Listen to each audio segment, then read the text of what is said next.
Hello everybody, good morning and welcome to the United Stand. This is your latest Manchester United news and transfer news. Lots to talk about this morning. A little bit about Paul Pogba, Ole Gunnar Solskjaer's reaction to losing on Wednesday night and basically how he's feeling going forward. Players that could be leaving the club, a little bit of an update on Palestri. But we're going to start off with something you may have seen yesterday that I didn't actually talk about on the show last night. So apologies for that first of all. Is this £150 million budget that Manchester United apparently have this summer. Now, look, this isn't coming from the Daily Star or the Sun or the Mirror. This is coming from a collective English outlets. If you're not watching in England and you're watching from abroad, we have obviously English outlets, the Telegraph, the Times, the Guardian, Athletic. You know, I think Athletic actually are American, to be fair, but you get the gist. There is if you consume all of the stories of the last couple of days since losing the Europa League, most are hinting or saying that there is a budget of £150 million. And I think that, you know, we can talk about what that is and how easy it is to spend that. But I actually saw one paper saying that it's £150 million net. Well, I don't want to get involved in net spends, and this always seems to come up in the summer, but a net spend is basically what you spend on players after you do. So look, Manchester United, the summer we bought Harry Maguire, our net spend was actually about 70 million, even though Harry Maguire cost 80 and Wan-Bissaka cost 50, so that's 120, and then there was Dan James 135. But because we sold Lukaku for about 70, that halves your net spend. So your net spend is what you spend after you've deducted what you make. So if United's net spend is 150 million and we sell Lingard for 20, that means we've spent 170 because you take Lingard's bit off. If we sell Lingard, Dalot and a goalkeeper, that means that, you know, 150 would be Lingard 20, maybe Dalot 20 and a keeper 40. That's 80 onto the 150, makes 230 million. So this 150 million net spend thing would be astronomical because basically we'd be spending about 200 million quid because the net spend would be take off the players that you sell, if that makes sense to you. So this is massive. This is absolutely massive. And I'm not going to say this is going to happen because I feel that this is to do with the Glazers and the Glazers out protest and appeasing the fans, and I think that next year we'll go back to normal, and last summer was normal and the summer before that was normal. The normality of United under the Glazers is a net spend of about 50 to 60 million quid. Now, yeah, as I said, when we had Harry Maguire, he was 80 and Wan-Bissaka was 50, but you took the Lukaku sale off and it brings that net spend down to about 50, 60 million quid.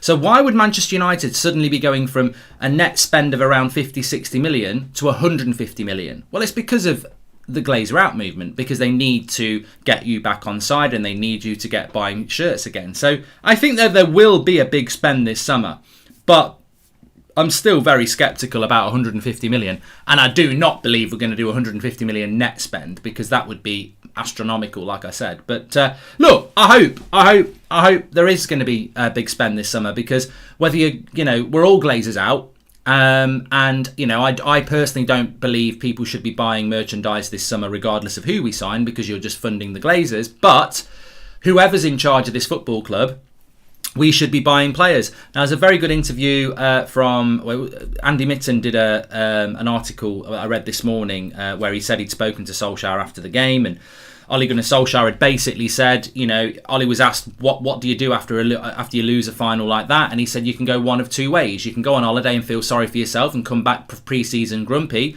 or you can get back to work very, very quickly and start rebuilding. And, you know, I think Ollie's absolutely spot on there, and many of you said this as well. We are in a sink or swim scenario next season. I'm glad that Solskjaer is like, you know, we've got to get to work straight away after that final and improve, because that's exactly what does need to happen. We can't feel sorry for ourselves. But this summer is huge. It's sink or swim. And next season, it's sink or swim for Solskjaer. And I think there is a lot of fans out there very frustrated with Ollie, with certain players, obviously with the ownership. But I do feel that we're coming to, you know, I don't think in a year's time we're going to be sat here losing Europa League finals, finishing second. I don't think that can be allowed. So I do think the next 12 months are going to one way or another, resolve this Solskjaer reign in charge of United. It's either going to get really good or I think it's going to get really bad. I don't think there will be an in-between. We have to sell. The team is filled with crap players and we need to offload some, says Jeffrey. I'm going to talk about that in a minute, Jeffrey. If we sell Dalot, De Gea, Lingard and Matic with a net spend 150 million, that's over 200 million net. There is no way the Glazers would do that, says Sean Turner. As I said, well, look, let me just go back to that very, very quickly.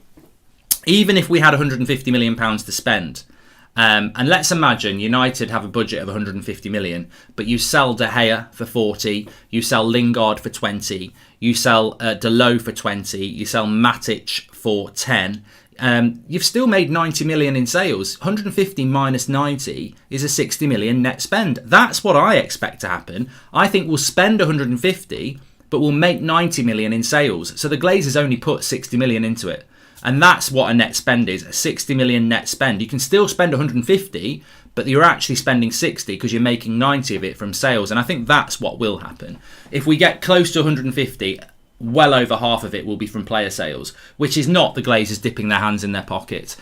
Realistically, United could spend £200 million this summer. And I know that's going to get clipped and someone's going to say, look at this prat. United can spend £200 million this year. They could easily spend 100 million of their own money and they could make between 50 and 100 million from sales. So that's 200 million. We could spend 200 million and it would actually be 100 million from the club, 100 million from sales. But, you know, whether we'll do it or not, I don't know. When do you think United will release the new kit? Before or after buying Sancho? Sancho only coming after the Euros, apparently, says Ayunda. United can't release a new kit without making some signings. I mean, it's a good point. I wasn't going to mention that, but I actually got told that 2 weeks ago. United would like to release one of their kits very, very soon. And I think last year, the red kit got released quite early. They like to stage it across the summer because ultimately, if I've got 3 T-shirts I want to sell, I'm not going to put them all out on the same day. I'll do one month, one the next, because then the person who buys the red one might not be able to buy the away one. But if you give them a month, they'll probably do it. So United would love to get one of the new kits out, but they know if they put a new kit out at the moment, it will be seen as a thing to boycott. So they won't do it until we bring a player or two in. And you're right, it's probably going to be Jadon Sancho. So, you know, and on that £150 million, we can still offer player plus cash on transfers. Martial plus 50 for Sancho, Lingard plus 60 for Rice, and Varane 50 million, and Fred for a pack of jelly babies, says Galactic Sabres. I know that's a joke, but also there will be some people who think that you're correct about that, Galactic Sabres. Of course, I'm sure you are joking, but Martial plus 50 million for Sancho will never happen because Dortmund cannot pay Martial 250k a week. Lingard plus 60 million for Rice and Varane. Well, you know, it's hard to do swap deals because it's not just about the player value, it's about the wages. As I said, Spurs, if they took Harry Kane, if they gave us Harry Kane and we took they took Martial, they'd be paying Martial more wages than Harry Kane, and they won't want to do that. But look, if we have £150 million, how do you think we would spend it? This is the question that I always get asked. You know, Solskjaer's £150 million transfer budget sounds very nice, but how would you spend it? And as Sean Turner says, if you think about it, 150 million, we buy Sancho for 80, we've got 70 million left to get a CDM, a centre back, and a right back. We need more than 150 million. We need to spend around 250 million. And Sean, you've basically answered my answer in a very succinct and accurate way. Fair play. 150 million isn't going to be a lot. It won't be a lot. And I know there'll be people like, you know, Thogden will probably be moaning, well, 150 million off, my heart bleeds, I'm a Bolton fan. And I get that, but we're Manchester United. We're one of the biggest clubs in the world, and we can't be compared to Bolton or Southampton or any other small club's budget because we're Manchester United. You know, it always makes me laugh when people of smaller clubs say, oh, my heart bleeds that you've gone through a bad period and you can't spend all the money. It's like, you know, with all due respect, everyone will retweet it and go, oh yeah, well done, you've made a great point. But they've made a very bad point because Manchester United have got the biggest, you know, Manchester United's fan base compared to a Southampton is what, 10, 20, 30, 100 times bigger? I don't know, but it's massive. Therefore, our revenue is massive and our income is massive and our expectation is massive. So our spend should be way bigger than Southampton. That's what should happen. But £150 million won't go a long way, and Sean's right. I mean, if I'm being honest with you, I will calculate what United need right now and I'll tell you how they do it. 80 million on Sancho, 75 if you're lucky. You know, around 50 on a centre-back, that takes you up to 125 million. And probably around 50 million on a CDM. So that takes you to 175 million. 175 million spend is needed. And if you want to set a backup right back, you're probably going to need another 15 to 20 million. So you're getting up to 200 million spend to get to get Sancho, a good centre back, a good CDM, and a backup right back. 200 million quid is what you need to spend. And people go, oh, that's ridiculous. It can't happen. But it can happen. Of course it can happen. One of the goalkeepers has got to go. That's 40 million. Lingard's got to go. 20 million. Delo's got to go. All right, 15 million. How much have I made there? 60, 75. I only need to get rid of Matic and Pereira and I've made 100, which means I've spent 100. So we can spend 200 million, but you need a competent director of football and you need efficiency in the transfer market. We can make £100 million from sales very easily, and therefore, and then we just need to spend 100 of our own money, and you've got £200 million to spend. So don't think that United cannot solve their problems this summer. If this was Chelsea, they'd do it like that. If this was Liverpool, they'd do it like that. We need a right winger, a centre-back, a CDM and a backup right back. £200 million is required. Make 100 million from sales. Spend 100 of your own money. Easily done. But you know this club will spend all summer negotiating to get Sancho's price down from 80 million to 79.9 million. And that's what will probably happen. But it can be done. And it's not rocket science. Overpaying these players has hindered our transfer business down the years. Most clubs cannot afford their wages and it's frustrating, says Jeffrey. Yeah, well, I mean, look, we're going to talk about what players might go, but people talk about Phil Jones. He's on 80 grand a week. I wouldn't pay him £8 a week to come round and clean my car twice a week. I mean, let alone 80 grand a week. So who's going to pay him 80 grand a week? And no one's taking the piss out of Phil Jones here. He hasn't played in a year. And the last time he did play, he invented a new defensive offside line. Can you remember against Sheffield United when the right back, the other centre back and the left back had this line, and you thought, oh, that Sheffield United player's offside, and Phil Jones was out of shot, actually playing him onside about 10 metres behind our defensive line. So he's not playing well, and he's been injured for a year. Who's going to pay him 80 grand a week when he's got 3 years left on a contract at United on 80 grand a week? I understand that we like to dwell on hypotheticals on this channel, but shouldn't we put more pressure on the Glazers now since it's the transfer window? Julian, yes, you know, the Glazer out movement. I saw someone tweet this morning. Remember the Glazer out movement? What happened to that? Yeah, I don't know what's going on with that. I bring you the news when I can. When there's a petition to be signed, or, you know, there's a protest, or there's something about don't buy this, or not a penny more, or send a letter to, or review this, you know, it's gone very quiet. Overpaying these players has hindered. Yeah, I've done that one. And hi Mark, will we sign Varane? What do you think? Also, Zakaria or Ward-Prowse are good players for Man United, and Zakaria is not expensive. Zakaria would be better, George, I think. On Varane, there's a new story this morning that is not a very good one. In fact, there's two: Real Madrid, Koundé, Chelsea, Varane. Now, if that happens, I really hope Pau Torres turns out to be a good player. But God, you know, you're going to get some United fans saying Torres was always our number one target. I mean, how much are you being paid by the Glazers? How much are you on to tweet shit like that? Pau Torres was our number one target this summer. Are you having a fucking laugh? I mean, I really hope he's a good player, and there's no doubt that he could be a good player. But if you think United are closing a gap on Man City, Chelsea, PSG, Bayern Munich by going out and buying Pau Torres, when Liverpool get Konate, Bayern Munich get Upamecano, Real Madrid get Alaba and Koundé, and Chelsea get Varane, and we go and get Pau Torres. For me, that is another fourth or fifth choice signing. I don't think Ole Gunnar Solskjaer, when he sat down at Christmas and said, I want a centre-back, he said, Pau Torres, please, Santa. Pau Torres. Because I tell you what, he may as well send his list to Santa, because it's got more chance of getting it done.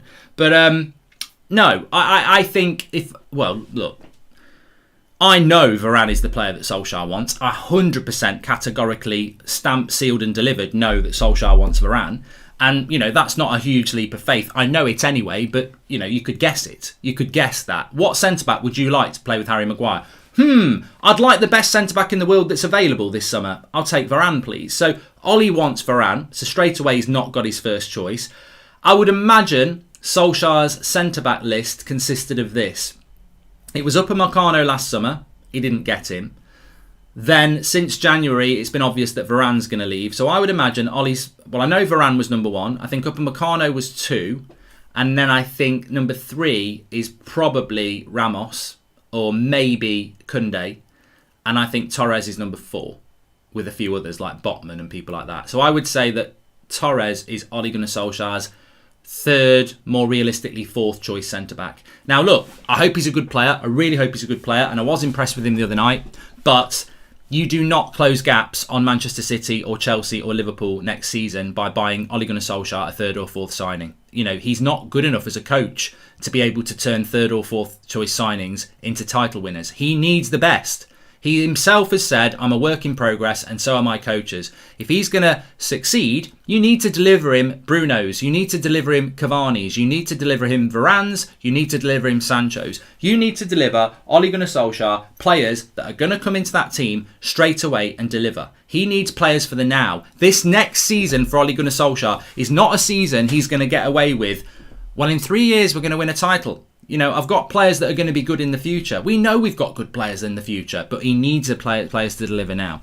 Of the Glazers want to try and build bridges with the fans, go and get Ollie's first choice targets. Give us a chance to compete. Show your care, says Sean Turner. Exactly. What about Kimpembe from PSG, says Richard Boyle. I don't know that he's for sale, mate. I don't know whether he's for sale. Mark, teams like Arsenal are moving fringe players in next week's, according to Romano's tweet. We also need to move fringe players ASAP, but our board is still figuring out what to do. No ambition, says Amit. Also, if it was me, I'd prioritise Sancho, Rice, Varane, Ronaldo, 260 million. Sell Martial, Fred, Delo, James equals 90. Net spend of 170, says Dave. I'd be surprised if we did it. 150 million net spend, says Joshua Bowwater. I'll believe it when I see it. Exactly. And the games against Man City, Sevilla and against Villarreal, we lost because of Lindelof's inability to defend, says Pratik. And what about Koulibaly, Mark, or Ramos, says Mikael Rich? I mean, I'd take Koulibaly. I know a lot of people wouldn't. Ramos worries me a little bit because of his age and his disciplinary record, and he's started to pick up bad injuries as well. But Koulibaly I would definitely do. Good morning, Mark. How bad will the Euros affect our transfer window, says Michael Southcombe.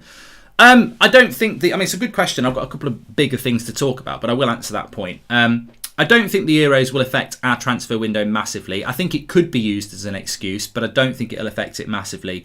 And the story I would tell you here is twofold. One, not all our players that we want will be involved in the Euros. So if you want Basuma, he's not involved in the Euros. Very easy deal to do.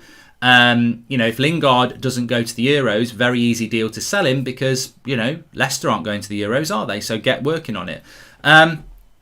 Also, even if a player is playing in the Euros, if you think back to 5 years ago, which was the last Euros, we bought Paul Pogba at the last Euros. Now, we didn't buy him until the end of July, but we knew we were getting him in the June in the middle of the Euros. So you can develop transfer stories and deals whilst a player is playing in the Euros. Officially, they're not going to probably come and sign.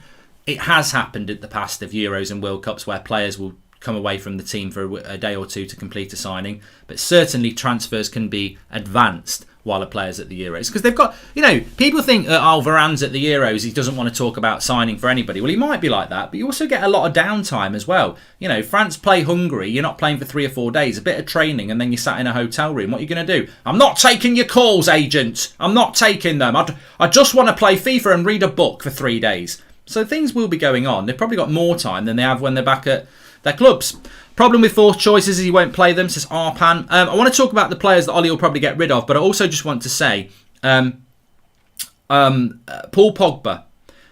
There was a story yesterday that Paul Pogba is looking at players. It's not players, and probably do a better job than Woodward. Paul Pogba for director of football is probably better, but I would say that there was a story yesterday that Paul Pogba's been looking at houses in the Manchester area. Now, this doesn't mean he's going to sign a new contract, and also maybe he's going to move this summer house, stay at United and run his contract down for a year, and then move next summer. Maybe he's looking at houses because he's going to sign a new contract. But the point on Paul Pogba I wanted to make is that, and I've said it a couple of times, but I think it's worth reiterating now the season is over, Manchester United's biggest deal this summer, and you can agree or disagree with it, is to resolve Paul Pogba. I don't think our fan base, I think at Christmas time we knew how big this was. Raiola comes out, he'll never sign a new contract, he wants to leave. Some people said kick him out the club. Ollie did a great job. Pogba did a great job professionally, and we ended the season well. But that problem still exists. And I think because, people are thinking about Sancho and thinking about centre-backs, a lot of people probably aren't thinking about Paul Pogba. But if you take yourself back to Christmas, put yourself back in that mood, because that's where we are now. Paul Pogba's future is an issue. It's an issue that United need to solve. Solskjaer did his job. Pogba did his job. They sat down in December and Ollie basically said to Pogba, look, your move in the summer can happen, but just give me 4 or 5 months. Respect me, respect yourself, respect this club and be professional. And Pogba did it. But the season's over now. And that respect, professionalism and everything is over as well. It doesn't mean it won't carry on, but what I mean is that Pogba's done his bit, Solskjaer's done his bit. Now it's down to the club and Raiola to do their bit. And this is where it might get quite interesting because something needs to be resolved. Now, United want Pogba to stay for many reasons. One, he's a very good player. Two, if he goes, it makes the transfer window a bloody nightmare for them because we're talking about let's get a centre-back, let's get a CDM, let's get a right winger, let's maybe get a striker, let's get a backup right-back. If Pogba goes, you've got to get another attacking midfielder. You know, if Pogba goes, we don't have a replacement. I mean, people say it's Donny, but come on. Is it really Donny? I'm not convinced it is. I think that if Pogba goes, you almost want a Jack Grealish or someone like that. So United are desperate for Pogba to stay. And also, I think if Manchester United were offered the choice of Pogba leaves this summer or Pogba runs his contract down for nothing, they would rather he runs his contract down for nothing and hope that they can persuade him next year to sign a contract in this final year. So it happened with Ozil. Ozil looked like he was going in the January, and then he signed a new contract with Arsenal. So I think United are just adamant that they need to keep Paul Pogba. And the long-term plan with Pogba is if they can get... This is the dream for United. If they can get Pogba to sign a new contract and United have a good season next year and they challenge for a title and they do well in the Champions League, the plan is then Pogba's on a long-term contract. United are now a title contending side. They're doing well in the Champions League. They're very, very close to being a very good side and they've repaired their relationship with Raiola and Pogba. They then get into the race for Haaland when Cavani leaves, and Haaland's release clause is 70 million. So they get Haaland with a package of about 120 million at United, and Pogba's here, and Sancho's here, and the CDM's here, and the centre-back's here. So United's plan, and look, I haven't got a problem with this plan, I just don't think they can achieve it.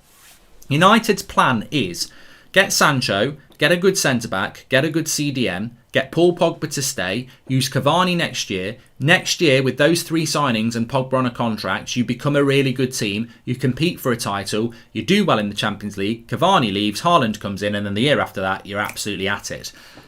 It's not rockets. I mean, realistically, when you look at it, I don't like the Glazers. I'm not 100% sure about Solskjaer and his coaches, but that plan is a good plan. But there's a lot of ifs, and the biggest if is can you convince Paul Pogba to be part of this project? And that, if we can't, is a failure on the club.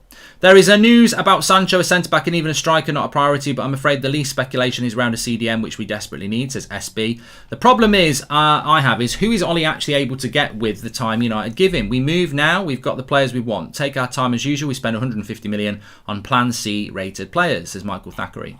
I agree, Michael, I think that, we're always going to be in that situation. A lot of people saying you're in your dreams about what I just said there. Of course I'm living in dreamland. Man United live in dreamland, but what I'm saying is that is the plan. They want Pogba to stay. Do I think Pogba's staying? No. No, I don't. I think the plan is flawed straight away because I don't think that Paul Pogba's going to stay. I think he's going to run his contract down because I think that's the best. That's what I would do. I would run my contract down. We're getting a 250 million budget if Spotify buyers. There's Zane living in it. Talk about dreamland. So many managers are open. What do you think? I'm just saying, says Antrip. I'd forget about it, mate. Man United will announce Ole Gunnar Solskjaer's new contract in the next 2 weeks. We ain't getting a new coach. So, Ole's the manager. I'd focus on transfers. I'd love Ole to get... I said last night, and I saw Ole say it again in this interview with Andy Mitten, he was talking about fantastic coaches. We haven't got fantastic coaches, Ole. Why do you keep, bigging up your coaches? They're not good. They're not good. So many times last season he said he's got world-class coaches. You haven't, mate. I know you... Just say nothing, but don't start telling people you've got world-class coaches. You haven't. You haven't. And if you have, they're underperforming. You haven't got world-class coaches, mate. You really haven't. Go back and watch every goal we've conceded this year and then call your defensive coaches in and sack them. Or at least tell them to go and do their job properly. The goals we've conceded this season, they are amateur, mate. They are amateur. It's not even zonal marking we're doing. They're just standing there like bags of cement. Awful defensive coaching. And also, your attacking coaches aren't much better. They can't break down teams that sit back. Like, there's no movement. Everyone's into... I mean, look at that Villarreal game. Let me just show you this again. This is Man United.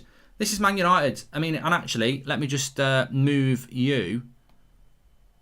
18, you're not there. Pogba was there. This is United for you. Against a low block. 2 lines of 4. 2 lines of 4 like that. How are you ever going to break a team down like that? And that's how we played against Villarreal. But we've got fantastic coaches, apparently. I'll tell you what, I could sit down with them, Ollie, and do a better job than what we did on Wednesday night. And I think most Man United fans could as well. What? We're not. Don't take me back to Villarreal. Don't take me back to Villarreal. God, what have I clicked? Oh God, what went wrong there? Oh my God, I came into a cold sweat.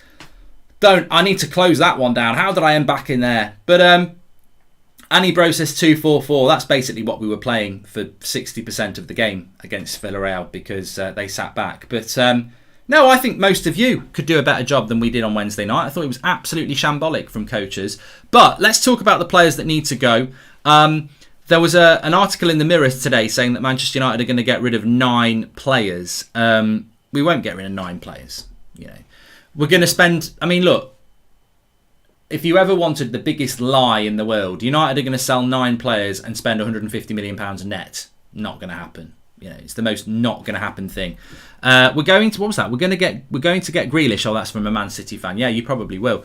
Mark, the problem is we need good players, but we desperately need great coaching staff to coach these players. Also, we need to clear out Pogba's contract so that we can move Van der Beek on, says Amit. I mean, just before I move on to the players that are probably going to go, it always does make me think Bruno Fernandes is going to go and spend time with Portugal and Ronaldo and everybody. Paul Pogba's off to play with France.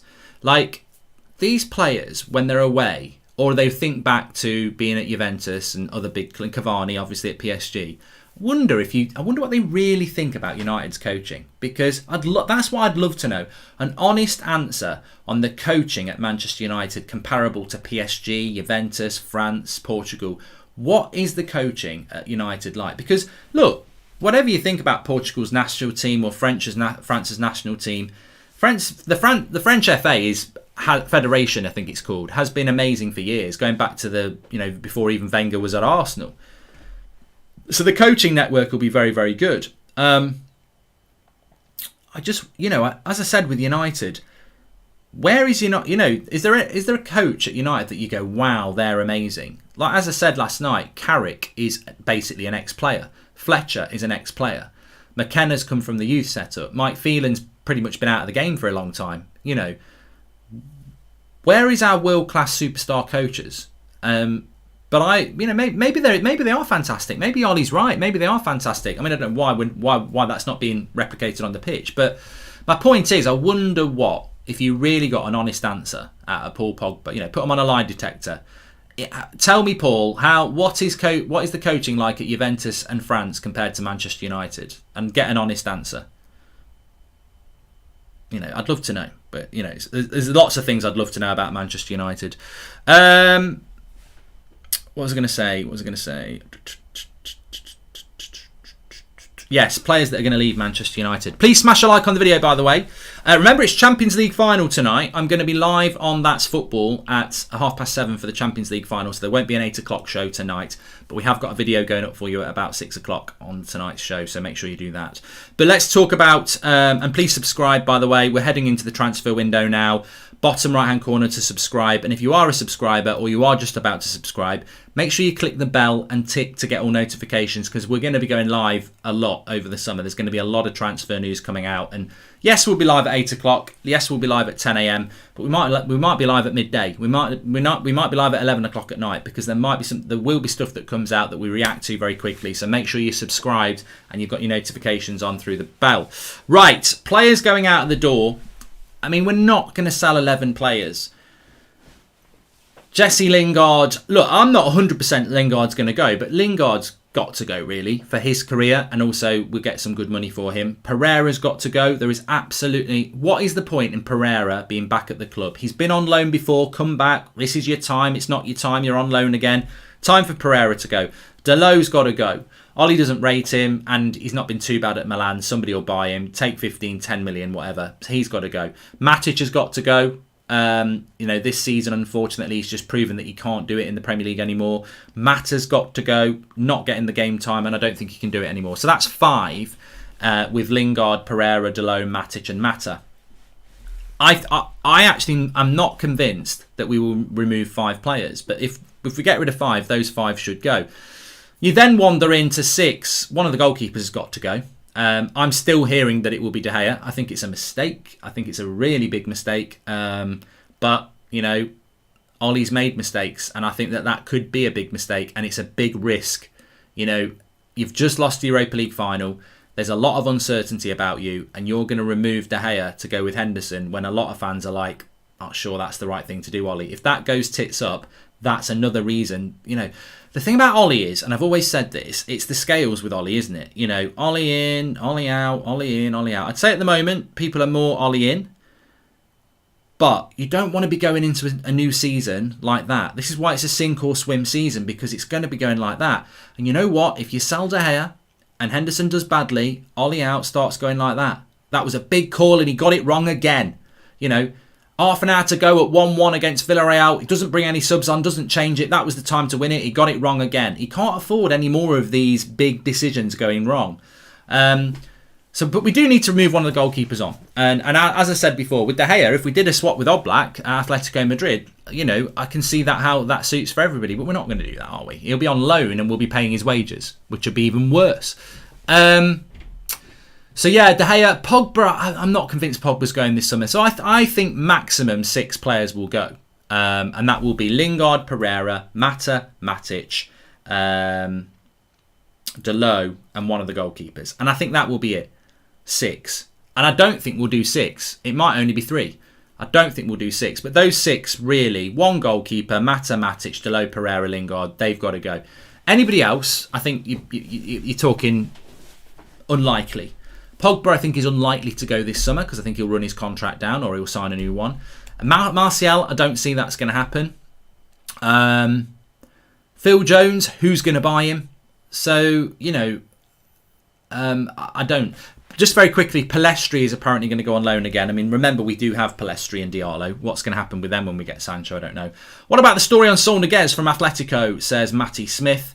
And with 150 million, I would buy Varane for 60 and Rice for 70, but I'm sure we're going to get Sancho and then bottle the CDM and centre-back transfers and buy Torres, says Stratos. Well, you know. I think we're in for a very interesting summer, but I think you're going to... It's a difficult situation for Manchester United fans at the moment because you've got this whole Glazer out thing, which seems to have gone very quiet, but is still obviously very prevalent in people's minds. You've got the Europa League loss, but coming second in the league, which again is a conflicted feeling. You've got the concern that, you know, Man City are a long way ahead of us. Liverpool are going to be better and have already bought a centre-back in this summer. Chelsea will be better, and they've got a massive game tonight, which might make Chelsea have a better season than us. I mean, Chelsea win the Champions League, they've had a better season than us, even though we finished above them in the league. So, you know, there's the concern about what Chelsea and Liverpool are going to do. There's the concern about where Man City are. And, you know, United will spend money this summer, but then there's the concern about how much we're going to spend, who we're going to let go. You know, imagine if De Gea and Pogba go. I think that's a big thing. But then if you bring Sancho and Rice and Varane in, does that balance it out? You know, there's so many if, buts and maybes. And I do think that United being United are going to be slow. The one thing is, we might have money, and I said this a few weeks ago, the Glazers could say there's £300 million, but that doesn't solve the problem when you've got the people who run the club. The Glazers don't go and do the deals. They trust these people who are slow. Matt Judge, Ed Woodward, you know, they're slow. They're slow and they're not competent. So even if they've got the money, doesn't mean that you can, you know, there's 2 steps here. It's never just about the Glazers giving the money. It's about who goes and spends the money. I'm the first person to say that over the last 10 years, I think we've spent close to £1 billion. We may as well have chucked it on a bonfire because that billion has been spent so badly. And that's the concern this summer. Even if the money is there, how badly are we going to sell it? Spend it. Mark, what about Romero, Chong, Lee Grant and Joel Pereira? Well, yeah, they will go. They will go. I don't know whether we're going to get any money for those, though. Hi, Mark. Love the show. Martial and Jones. I mean, Dan James is another player as well. But, you know, surely Dan James would be looking to move on. But he seems determined to, you know, stay at Man United. And I think if I was Dan James, you've got to look at your career, mate. You're not a Man United player. You might be a bench player. But surely, you know, as a Welsh international, you want to play first-team football at your age. Donny not playing because bought by board, but Ollie wanted Grealish. Also, defensive and offensive coaches abysmal, says Donny. Okay, well, look, thanks everyone for watching. Enjoyed the show this morning. Very fast paced, lots to get through. I suppose we'll see what's going to happen. I do expect we're 2 weeks last night, the Euros start. So I think that in between the next 2 weeks, I wouldn't be surprised if United make a signing. It won't be Sancho. I can't see it being Sancho. But, you know, you never know. But it doesn't make sense for United to get Sancho in. Unless, going back to what someone said at the start, United are desperate to give Ollie a new contract and get a new kit out. Or maybe if you can get Sancho done quickly before the Euros, you sell your kits. You get Ollie's contract. Everyone's buzzing for the whole summer. So maybe United will break the mould and bring in a massive signing at the start of the summer to get the buzz of people buying shirts, etc. Because look, what I will say, bottom line is, United, over the last few years, their net spend has been around 50-60 million. This summer, we're talking of 150 million. Why would United, after no fans in the ground and a hard, tough COVID world, suddenly go 150 million? It's because of the Glazer out movement. There is no way United, if there wasn't the Glazer out movement, would spend 150 million. They're only doing it because of the Glazer out movement. But of course, they haven't done it yet. So we still could be looking at a net spend of about 50 million anyway. So let's see what's going to happen. But look, I think a lot of their activity this summer is about they're worried about the fans and the negativity. So maybe this summer might be very different to other summers. We'll have to wait and see. Thanks everyone for watching. Smash a like on the video. I'll speak to you all a little bit later. And remember, that's football tonight at 7:30 for the Champions League watch along. Man City against Chelsea. Up the Chelsea. That's what I say. Speak to you in a bit.